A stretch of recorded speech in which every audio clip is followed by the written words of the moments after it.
Screen visible? Yes, sir. Yes, sir. Yes, sir.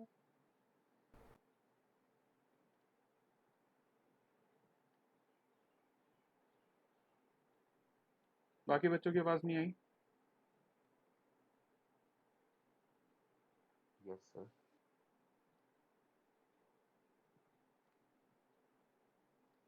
Yes, sir. चलिए, exercise 4.3 है।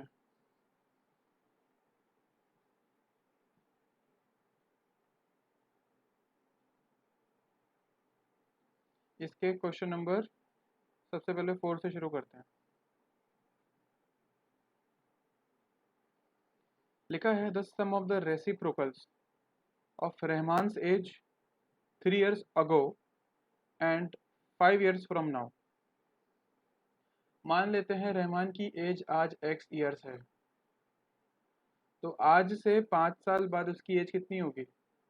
आज से 5 साल बाद X Sir, plus X 5.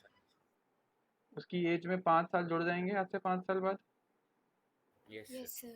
Yes, sir. और आज से 3 साल पहले उसकी एज कितनी रही होगी? X minus 3. X minus 3. x minus 3। ठीक है,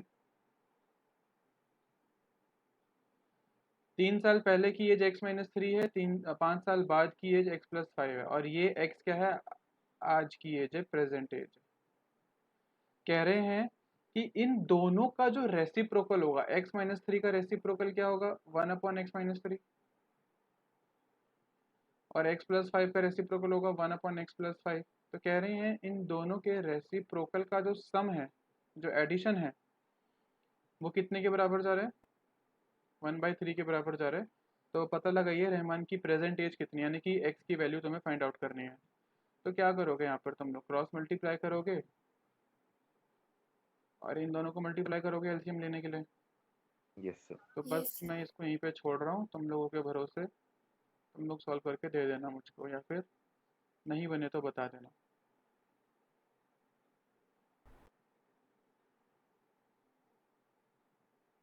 ठीक है, ये हो गया खत्म fourth question.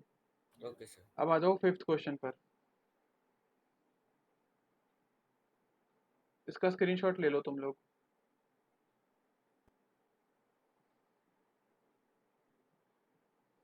Done, sir. Done, sir. Done, sir. Then question number 5।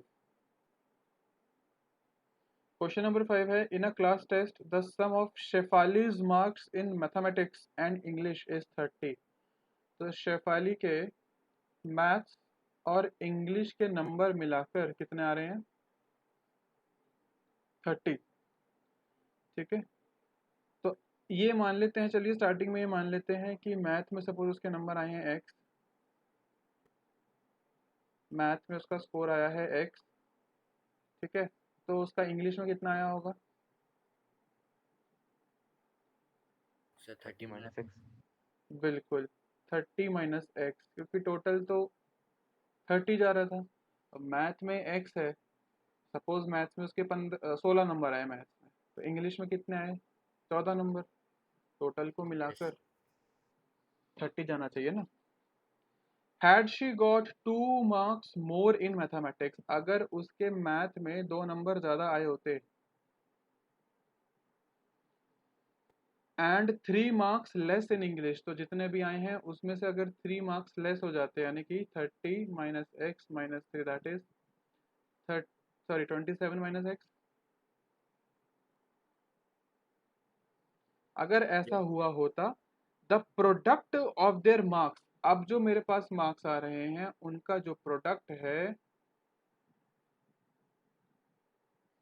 Would have been 210। तो 210 नंबर आए होते उसके मल्टीप्लाई करके, तो दोनों में नंबर निकालने हैं।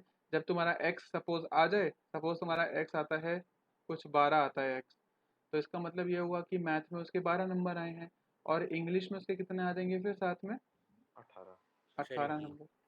दोनों को मिलाकर 30 होना चाहिए ना, क्योंकि एक तुमने यहाँ पर लिया था x और एक तुमने लिया है 30 minus x, right? Yes, sir. Yes, sir. Yes, sir. Screenshot ले लीजिए इसका, फिर क्वेश्चन नंबर 6 पर चलते हैं। मैंने वो चीज़ बताई जो तुम लोगों को वो डिफ़िकल्ट लगेगी। इसके बाद की चीज़ अगर तुम्हें डिफ़िकल्ट लग रही है तो यानी कि क्वाड्रेटिक इक्वेशन किसी ने या तुमने ढंग से पढ़ा ही नहीं है। बेसिक कैलकुलेशंस हैं, डिस्ट्रीब्यूटिव प्रॉपर्टी लगानी है, मल्टीप्लिकेशन है और कुछ नहीं। और डिस्क्रिमिनेंट मेथड से या क्वाड्रेटिक फॉर्मूला जिसको हम कहते हैं उससे सॉल्व करना क्वेश्चन को। फिर आ जाते हैं क्वेश्चन नंबर 6 पर। Question number 6, the diagonal of a rectangular field is 60 meters more than the shorter side। चलिए डायगोनल बना लेते हैं पहले तो एक।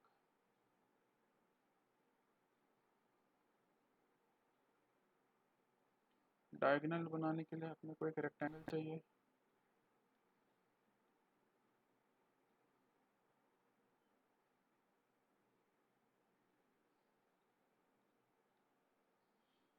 देखो ये रहा डायगोनल। कह रहे हैं मान लेते हैं सपोज, क्या मानना है वो भी बता देता हूँ, कि ये है शॉर्टर साइड। ब्रेड्थ को हम शॉर्टर साइड ले लेते हैं। लिखा है the diagonal of a rectangular field is 60 metres more than the shorter side. कि जो डायगोनल है अपना, ये डायगोनल शॉर्टर साइड से 60 ज़्यादा है। यानी कि अगर ये 10 है तो 10 में 60 ऐड करोगे तो डायगोनल की वैल्यू आएगी 70। ऐसे अगर मैं शॉर्टर साइड को x मान लेता हूँ तो डायगोनल की वैल्यू कितनी आएगी? x plus 60। Yes, x plus 60। तो लिखा है ना, the diagonal of a rectangular field is 60 metres more than the shorter side. Shorter side से 60 ज़्यादा है। शॉर्टर साइड से 60 ज़्यादा है। आगे लिखा है if the longer side is 30 metres more than the shorter side. अब ये रही लॉन्गर साइड।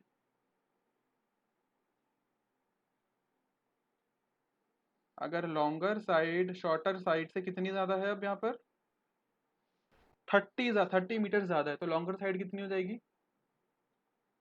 90 मीटर। नहीं, शॉर्टर साइड की बात हो रही है ना, शॉर्टर साइड से कंपेयर कर रहे हैं। 90 क्यों यस है? Sir, yes Correct, plus 20. हमेशा शॉर्टर साइड से कंपैरिजन हुआ है, चाहे वो डायगोनल का हुआ हो या फिर लॉन्गर साइड का हुआ हो। डायगोनल शॉर्टर साइड से 60 ज़्यादा है और लॉन्गर साइड यानी बड़ी साइड जो है वो छोटी वाली साइड से 30 ज़्यादा है। Now find the sides of the field, यानी कि तुम्हें लेंथ निकालनी है, लॉन्गर साइड निकालनी है और ब्रेड्थ निकालनी है, शॉर्टर साइड निकालनी है। ठीक है, so no issue. As we know in a rectangle each angle is 90 degree, तो हम यहाँ पर क्या लगा सकते हैं? पाइथागोरस। So Pythagoras theorem. बिल्कुल पाइथागोरस थ्योरम लगा सकते हैं। तो उस लॉजिक के according A B square plus B C square equals to A C square. A B का स्क्वायर यानी कि x प्लस 60 का होल स्क्वायर, बी सी का स्क्वायर यानी कि x का होल स्क्वायर, और ए सी का स्क्वायर यानी कि, अच्छा ए बी को x प्लस 30 लिखना था, मैंने गलती कर दी।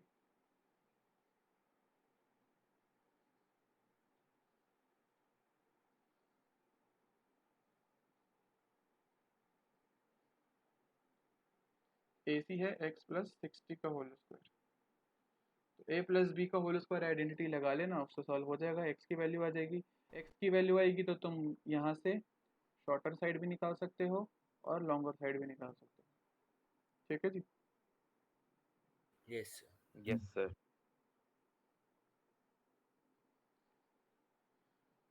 चलते हैं आगे। आगे है क्वेश्चन नंबर 8। ये अच्छा क्वेश्चन है। लिखा है अ train travels 360 kilometre at a uniform speed. एक जगह से दूसरी जगह जाना है ट्रेन को, पॉइंट ए से बी तक, और उसको क्या करना है? थ्री। Sir, हाँ जी, sir 7th question miss हो गया. चलो Yes. उसको भी ले लेते हैं, अभी ले लेते हैं अभी 7th क्वेश्चन को भी ले लेंगे। 360 किलोमीटर जाना है ए से बी तक। और वो यूनिफॉर्म स्पीड से जा रही है। तो सपोज डिस्टेंस तो हमें पता ही है 360 किलोमीटर, हम स्पीड को मान लेते हैं सपोज x स्पीड मान लेते हैं, x किलोमीटर पर आवर। ठीक है, अब जो गाड़ी है x किलोमीटर पर आवर की स्पीड से जा रही है, डिस्टेंस 360 किलोमीटर है, हमें उसका टाइम भी तो पता होना चाहिए, ओरिजिनल टाइम। टाइम का फॉर्मूला तो distance by speed. Yes sir. Distance है 360 और स्पीड है x, ये t1 ओरिजिनल टाइम।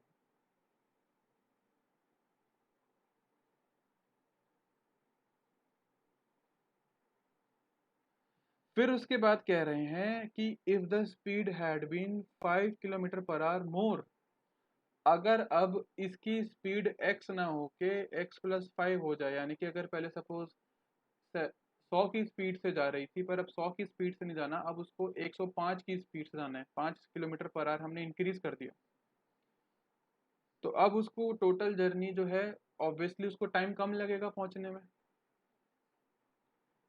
कम समय में वो गाड़ी पहुंच जाएगी ना, क्योंकि उसने स्पीड बढ़ा दी अपनी। कॉमन सेंस लग रही है। देखो डिस्टेंस तो हमेशा उतना ही ट्रैवल करना होता है, बस स्पीड की वजह से टाइम ऊपर नीचे होता है। अगर आपकी स्पीड ज़्यादा है तो टाइम कम लगता है, और अगर आपकी स्पीड कम है तो टाइम ज़्यादा लगता है। सिंपल सी बात है। तो यहाँ पर T2 निकालते हैं, जो कि अपना न्यू टाइम है।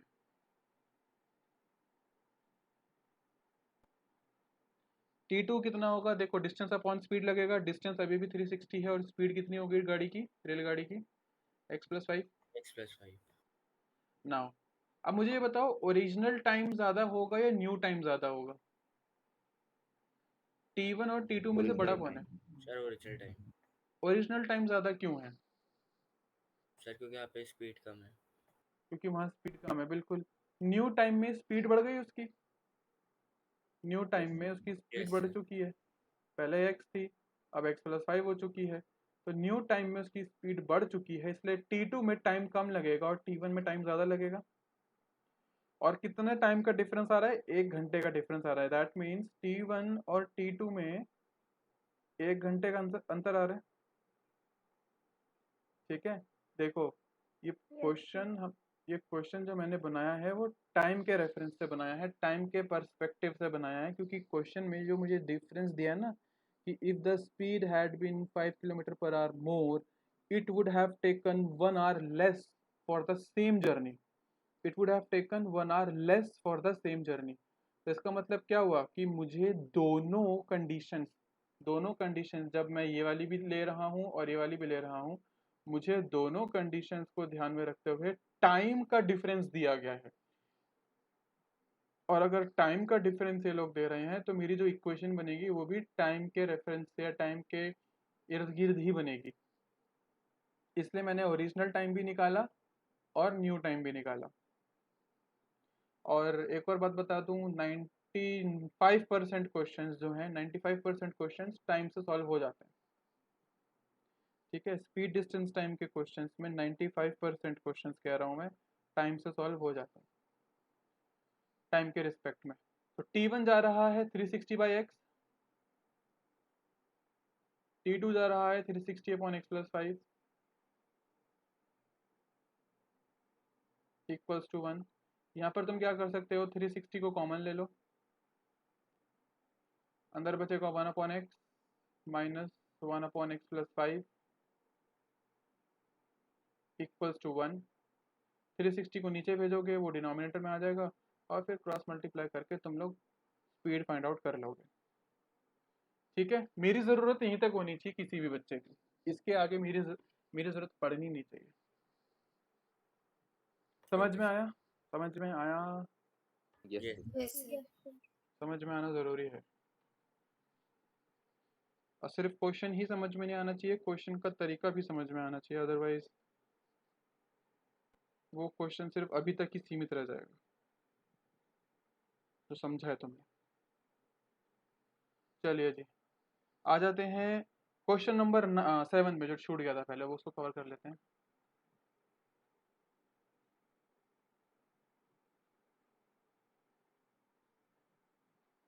The difference of squares of two numbers.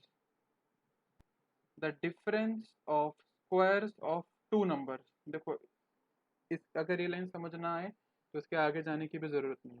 The difference of, यानी कि माइनस की बात कर रहे हैं, स्क्वायर्स ऑफ टू नंबर्स, दो नंबर के स्क्वायर की बात कर रहे हैं। मुझे नहीं पता कौन से वो दो नंबर हैं, तो मैं एक को x ले लेता हूँ, दूसरे को y ले लेता हूँ, ठीक है। और ये मान के चलता हूँ कि x y से बड़ा है, ये मैं एज्यूम करके चल रहा हूँ। अब इनका स्क्वायर में भी ऑब्वियसली ये चीज़ बरकरार रहेगी और एक्स स्क्वायर बड़ा ही होगा वाई स्क्वायर से। इन दोनों के डिफरेंस का जो आंसर जा रहा है वो कितना जा रहा है 180, यानी कि x square minus y square कितना जा रहा है 180। 180। ये बात समझ में है सबको यहाँ तक? Yes, sir. Yes, sir. अब देखो आगे क्या लिखा है, the square of the smaller number, यानी कि y का square is 8 times the larger number. Is यानी कि equal to, the square of the smaller number is 8 times the larger number. कि जब हम y स्क्वायर करते हैं तो वो 8 टाइम्स हो जाता है किसका, बड़े वाले नंबर का। 8 टाइम्स हो जाता है बड़े वाले नंबर का, पर इसका मतलब ये नहीं है कि वो x से बड़ा हो जाएगा। इसका मतलब ये नहीं है कि वो x या x स्क्वायर से बड़ा हो जाएगा, इसका मतलब ये नहीं, ठीक है। दोनों Okay. कंडीशंस को देख लो। पहली कंडीशन ये थी, पहली कंडीशन में क्या हो रहा था कि जो बड़े वाला नंबर है और छोटे वाले नंबर है उन दोनों के स्क्वायर का जो अंतर जा रहा था, गैप जो जा रहा था, जो डिफरेंस जा रहा था, वो 180 जा रहा था। दूसरे कंडीशन में उन्होंने हमें क्या बताया है कि जब आप स्क्वायर कर रहे हो छोटे वाले नंबर का तो वो एक्चुअली किसके बराबर है, वो बराबर है लार्जर नंबर के 8 टाइम्स का, लार्जर नंबर के 8 टाइम्स का, ठीक है। नाउ वाई स्क्वायर 8x के बराबर है, तो क्या ये 8x यहाँ पुट कर सकते हैं हम वाई स्क्वायर की Yes. जगह? तो x square minus 8x equals to 180, x square minus 8x माइनस 180 इक्वल्स टू 0। ये आ गई हमारी क्वाड्रेटिक इक्वेशन। जी, Yes, sir. Yes, sir. इसको सॉल्व कर लो। पर एक्चुअली में मेरा ये पर्पस रहता है कि बच्चे को ना ये सेकंड वाली चीज़ अच्छे से समझ में आए। सिर्फ ये ना हो कि सर इज का मतलब इक्वल टू बता रहे हैं और टाइम्स का मतलब इनटू बता रहे हैं तो चलो वही कर दें, इससे एक्यूरेसी नहीं आती है। क्या कह रहा है वो, क्वेश्चन समझाने की क्या बात कर रहा है, वो ये कह रहा है कि अगर आप छोटे वाले नंबर का स्क्वायर करते हो, अगर आप छोटे वाले नंबर का स्क्वायर करते हो तो वो किसके बराबर आ रहा है, वो बड़े वाले नंबर का 8 गुना हो जा रहा है। वो बड़े वाले नंबर का 8 गुना। देखो बड़े वाले के स्क्वायर से तो कंपेयर नहीं किया हमने, यहाँ पे हमने किससे कंपेयर किया है, सिर्फ बड़े वाले नंबर से किया है, उसके स्क्वायर से कंपैरिजन नहीं किया। छोटे वाले नंबर का स्क्वायर बड़े वाले नंबर का 8 गुना है। इसका मतलब ये नहीं कि वो बड़े वाले नंबर से बड़ा हो चुका है, बड़े वाले नंबर के स्क्वायर से बड़ा हो चुका है, इसका मतलब ये नहीं है। समझे मेरी बात? Yes, sir. Yes, sir. Sir. Yes, sir. Proper approach होनी चाहिए तभी आंसर सही निकलेगा। नेक्स्ट, 8th हो गया, 9th। अब 9th क्वेश्चन पर आ रहे हैं। 9th क्वेश्चन सीबीएसई का फेवरेट क्वेश्चन रहा है बहुत सालों तक। देखो भाई, दो टैप्स हैं, पहले हम जरा टैप के लिए दो मुंह बनाते हैं।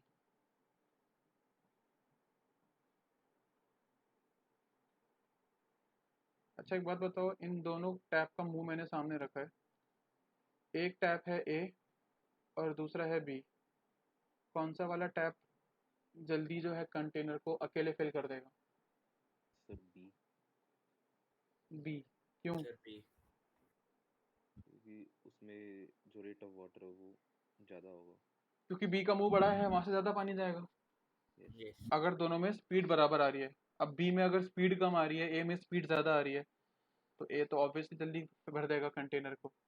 पर दोनों में स्पीड बराबर आ रही है, हमें मान के चल रहे हैं। तो बी जो है वो जल्दी पानी भरेगा किसी भी बाल्टी का, क्योंकि उसका मुंह बड़ा है। ठीक है, अब लिखा है the two water taps together can fill a tank in 9 3/8 hours. 9 3/8 hours का मतलब हुआ 9 8 72, 72 प्लस 3 हो जाएगा 75/8 आवर्स। इतने आवर्स में ए और बी मिलकर एक टैंक को भर दे रहे हैं, पर अभी तक हमें पता नहीं है कि दोनों को टाइम कितना लग रहा है separately. The tap of larger diameter takes 10 hours less than the smaller one to fill the tank separately. ये सेपरेटली शब्द इंपॉर्टेंट है। अब देखो, अगर इसकी बात करूं, मैं बी वाले की बात करूं जिसका डायमीटर बढ़ा जा रहा है, ये टाइम 10 घंटे कम ले रहा है ए के मुकाबले। इसका मतलब ये हुआ कि अगर बी को x आवर्स लग रहे हैं अकेले भरने में, तो ए को कितने घंटे लगेंगे अकेले भरने में? x plus 10। Sir x plus 1/3। 1/3 क्यों? 1/3 क्यों बोला भाई? सॉरी सर, वो मैंने 1/3 गलती से बोल दिया था। नहीं, गलती तो है, पर क्या सोच के बोला था? नहीं सर, मैंने मतलब क्वेश्चन में को लगा 1/3 लिखा है, वो 10 आवर्स था। अरे भाई, 10 1/3 दिखाई दे रहा है। देखिए जी, ये x आवर्स बी को लग रहे हैं क्योंकि उसका मुंह बड़ा है, तो वहां से पानी ज्यादा निकलेगा एक ही बारी में। x आवर्स अकेले में, अगर ये अकेले भरने पे शुरू करता है, तो इसको सपोज इसको 10 घंटे, अगर सपोज इसको 10 घंटे लग रहे हैं, तो ए को कितना लगेगा? 10 + 10 20 घंटे लगेंगे ए को उसी टैंक को फिल करने में अकेले में।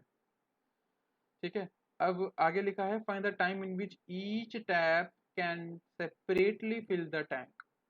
तो ये तो हम अज्यूम करके ही बैठे हैं कि let x + 10 hours to fill tank separately.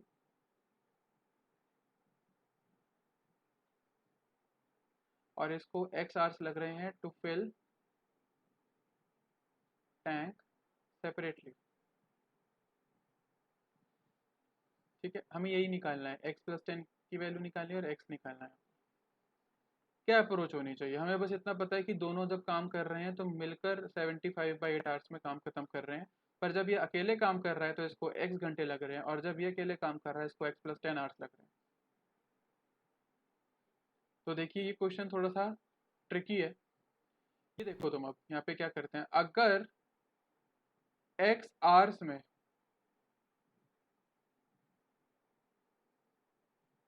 एक टैंक 100% फिल हो जा रहा है, देखो मैं एक लिखूं या 100% लिखूं, बात एक ही है। 100% का मतलब क्या हुआ? 100/100। 100% बोलूं या फिर एक टैंक बोलूं, कोई दिक्कत? No sir. No. No, sir. तो मैं यहाँ पर एक बारी तुम लोगों के रेफरेंस के लिए लिख देता हूँ कि x आवर्स में 100% टैंक फिल कर दे रहा है बी। हम अभी बी की बात कर रहे हैं यहाँ पर। x आवर्स में 100% यानी कि एक टैंक फिल हो जा रहा है, x आवर्स इक्वल्स टू 1। तो वो एक घंटे में कितना पोर्शन उसका फिल कर रहा है, मेरा ये डाउट है। ये क्वेश्चन है तुम लोगों से, एक घंटे में।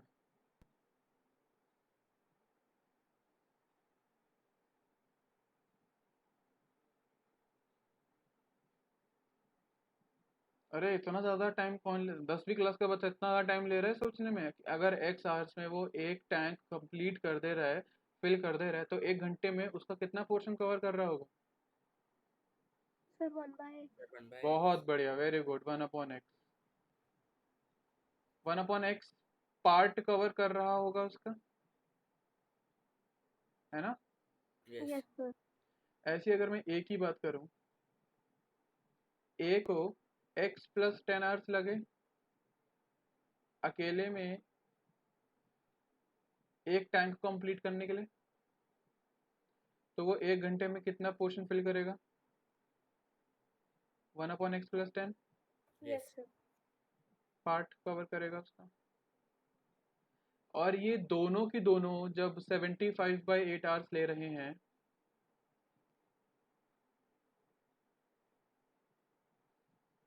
एक टैंक को कंप्लीट करने के लिए, एक टैंक को फिलअप करने के लिए,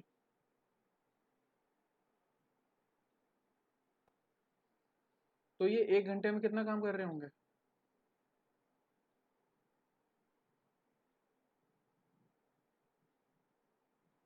वन आवर्स लिख दिया मैंने, 1 आवर होना चाहिए।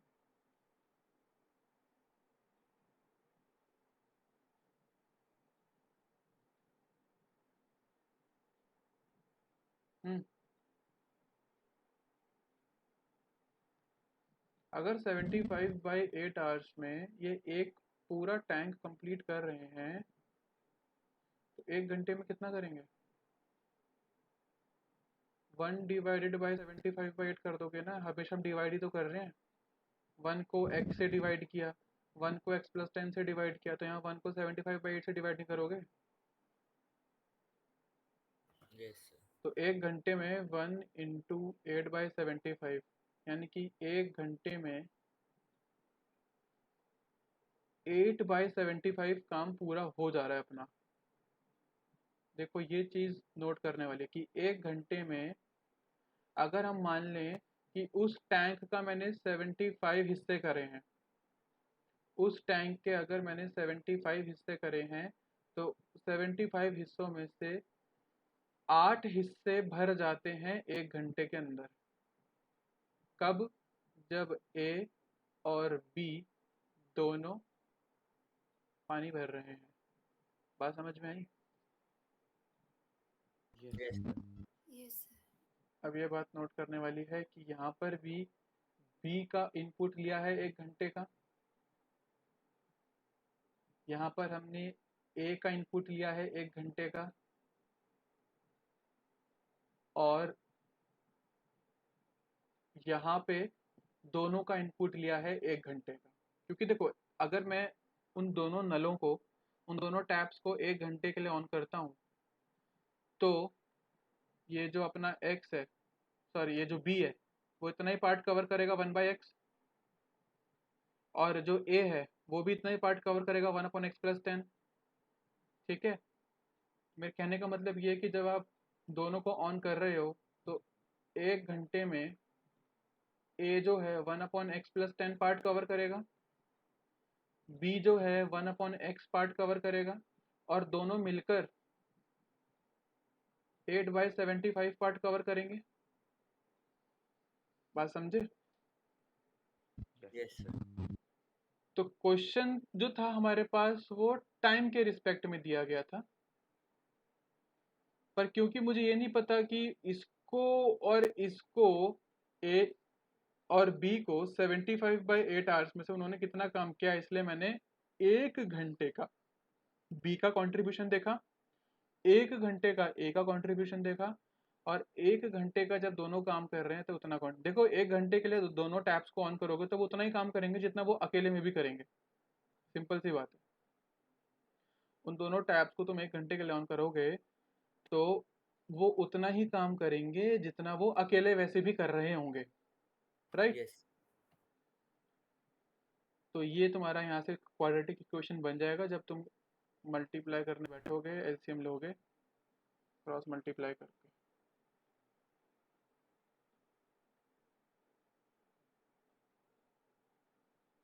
कोई दिक्कत इस क्वेश्चन में? No sir. No, sir. अब आ जाते हैं क्वेश्चन नंबर 10 पर।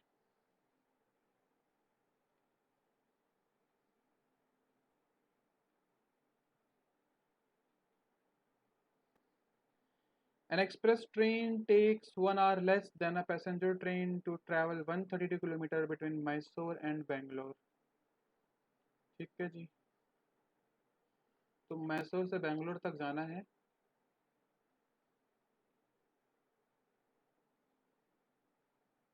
मैसूर से बेंगलोर तक जाना है, ये है रास्ता। इस वाली ट्रेन को भी 132 किलोमीटर ट्रैवल करना है और इस वाली ट्रेन को भी 132 किलोमीटर ट्रैवल करना है। जो पहली ट्रेन है वो है एक्सप्रेस ट्रेन, जो बीच में कम रुकती है, जिसके स्टॉपेज पॉइंट्स कम होंगे। और जो दूसरी ट्रेन है दैट इज पैसेंजर ट्रेन, वो ज़्यादा रुकेगी, धीरे धीरे चलेगी, तो ऑब्वियसली वो लेट पहुंचाएगी मैसूर से बेंगलोर। कहा है an express train takes 1 hour less than a passenger train to travel 132 kilometres between Mysore and Bangalore if the average speed of the express train is 11 kilometer per hour more than that of the train।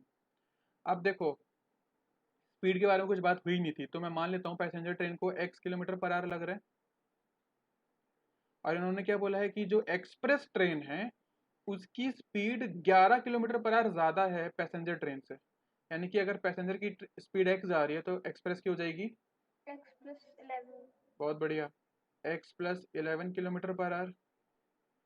ठीक है, हम यहाँ पर अगर time भी निकाल दें t1, तो टाइम का formula distance upon speed, yes sir. और यहाँ टाइम 2 निकाल दे तो यहाँ पे फॉर्मूला हो जाएगा डिस्टेंस अपॉन स्पीड। अब मुझे ये बताओ टाइम ज़्यादा कौन ले रहा है, t1 या t2? t1।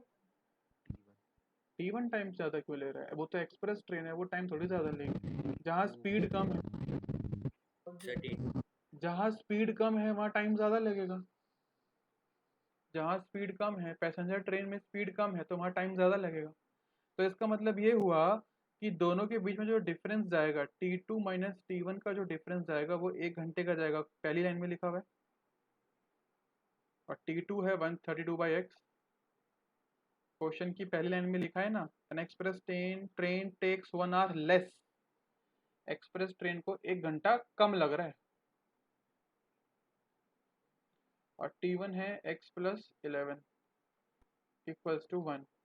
फिर वही बात हो गई यहाँ पर, 132 को कॉमन ले लो, अंदर बचेगा 1/x minus 1/x+11 equals to 1। Solve कर देना क्वाड्रेटिक इक्वेशन बनाकर, एक बारी x निकलेगा और एक बारी x+11। हमको दोनों ट्रेन्स की स्पीड निकालनी है। ठीक है, क्लियर है? Okay sir. Okay sir. Yes sir. 10th question clear है सभी को? अब आ जाते हैं 11th क्वेश्चन पर।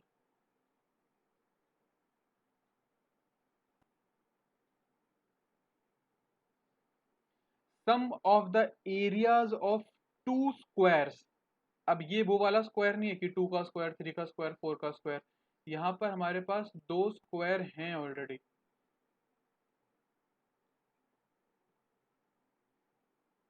आ गया स्क्वायर, ये रहा। तो कभी भी तुम अपने अपने मन से जो है इक्वल स्क्वायर्स मत लेना जब तक क्वेश्चन में मेंशन ना हो। तो हमेशा एक बड़ा रखो और एक छोटा रखो, ऐसी नंबर्स के साथ भी। ठीक है, इसको हम x मान लेते हैं, इसको y मान लेते हैं। तो क्या कह रहे हैं, सम ऑफ द ये साइड है इनकी x x x x, square में सारी साइड बराबर होती है ना।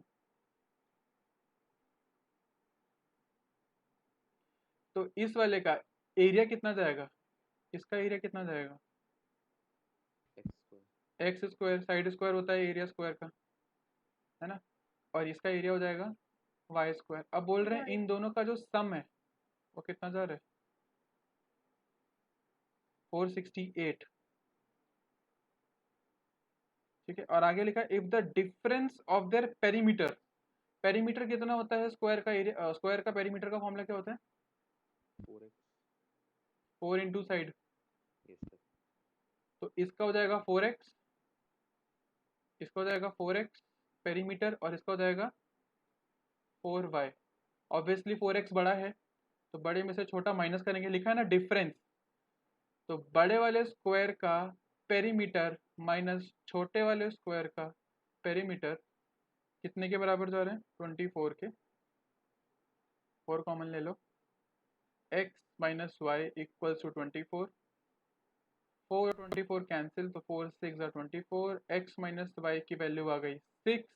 यहाँ से x की वैल्यू क्या बन जाएगी, 6 प्लस वाई, और यही x की वैल्यू 6 प्लस वाई तुम प्लेस कर सकते हो यहाँ पर। तो ये हो जाएगा 6 प्लस वाई का होल स्क्वायर प्लस वाई का होल स्क्वायर इक्वल्स टू 468। अब यहाँ से तुम्हारी जो भी y की वैल्यू निकलती है क्वाड्रेटिक इक्वेशन को सॉल्व करने के बाद, सपोज 50 आ रही है, मान लेते हैं 50 आ रही है, ठीक है। x की वैल्यू भी निकालनी है, तो x की वैल्यू निकालने के लिए तुम इसी में 6 प्लस वाई में 6 प्लस 50 कर दोगे, तुम्हारा आंसर आ जाएगा 56 मीटर। ठीक है जी, एज्यूम Yes. किया है ये, मुझे आंसर नहीं पता इनका, और इनके आगे मैं कराऊंगा नहीं क्योंकि क्वाड्रेटिक इक्वेशन सॉल्व करनी आनी चाहिए। ठीक है, तो ये सभी सवाल सबको समझ में आए हैं? Yes, sir. Yes, sir. Yes, sir. Okay, तो इससे ज़्यादा और ज़्यादा मुझे लगता नहीं एग्जाम में आएगा। ज़्यादातर जो मैं देख रहा हूँ केस स्टडीज़ में तुम लोगों का हो सकता है डिस्टेंस टाइम वाला क्वेश्चन आए, तो यही ध्यान रखना कि टाइम वाले क्वेश्चंस जो होते हैं उसमें मुझे ये पता होना चाहिए कि किसका टाइम ज़्यादा है, और टाइम ज़्यादा उसी का होता है जिसकी स्पीड कम होती है, क्योंकि डिस्टेंस कभी चेंज होता नहीं है, डिस्टेंस दोनों केसेस में सेम रहता है हमेशा। ठीक है, तो क्वाड्रेटिक इक्वेशन में से बस इतना ही।